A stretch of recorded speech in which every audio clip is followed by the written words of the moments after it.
बा ना भैया। यह बात आज कहस माई से माई ना के हुआ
और बड़ा सुंदर आशीर्वाद। इस पैसे की गरिमा में क्या कहूं, बचपन से लेकर आज तक मेरे गुरु घराने की धरती से जहां से हमारे उनमें संगीत आई है।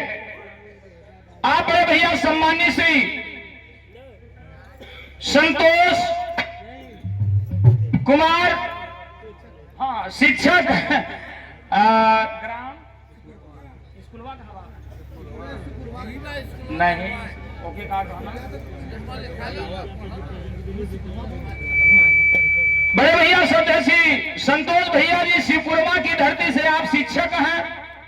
आपकी ओर से 251 रुपए का आशीर्वाद। और शिक्षक के साथ साथ जी बहू आप भोजपुरी के कवि भी हैं और एक लेखक भी हैं। आप नाटक भी लिखते हैं, कहानी भी लिखते हैं। तमाम माई भगवती करें आपके लेखनी में चार चार लगे। आपका लिखल गीत हम भी गाइला और लोग गावलन।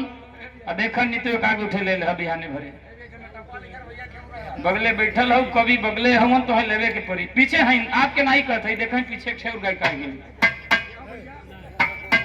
नीतू चंचल जी आपकी ओर से आप कवि हैं, आपके लिए आप शिक्षक भी हैं।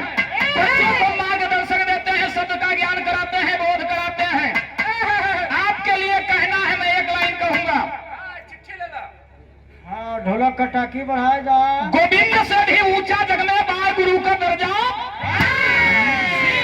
कर तब पाओगे राजा हो या प्रजा। बर्जा बनी नहीं जबले नींव तैयार ना हो। आप नींव तैयार करने वाले हैं। आप कवि जी की ओर से 251 रुपए का आशीर्वाद। और अमरेश यादव ड्राइवर बाबू ग्राम बरवाडी पिता रामचंद्र यादव। और आता इंडिया परमिट का लिखले हुए भैया जवन भूल चुक हो जाए बोले में बढ़िया बता दे। पढ़ाई के रात गया हुआ आगे पढ़ाए गए पता आता का लिख ले इंडिया। हाँ पढ़ाई के रात ऑल इंडिया परमिट ऐसे लिखा यार।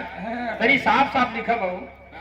पढ़े में दिक्कत नहीं बात पढ़े में तो पढ़े नहीं आता पढ़ावे नहीं आवे। कभी जी से पूछे जा बताइए। 100 रुपया का आशीर्वाद सबके पाँच के प्रणाम हो भैया बनल रहा है से बाबू कैसे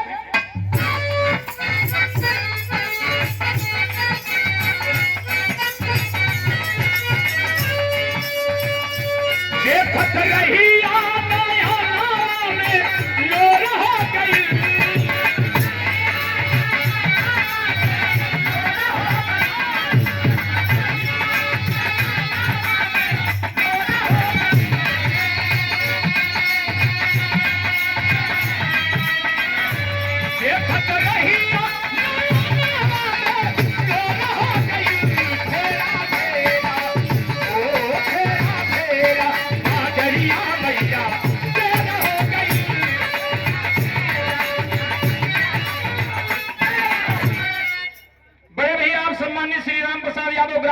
शिव मंदिर से भगवान भोलेनाथ करें आपके जिंदगी में तरक्की हो, फले फूले, आगे बढ़े। 100 रुपया का आशीर्वाद।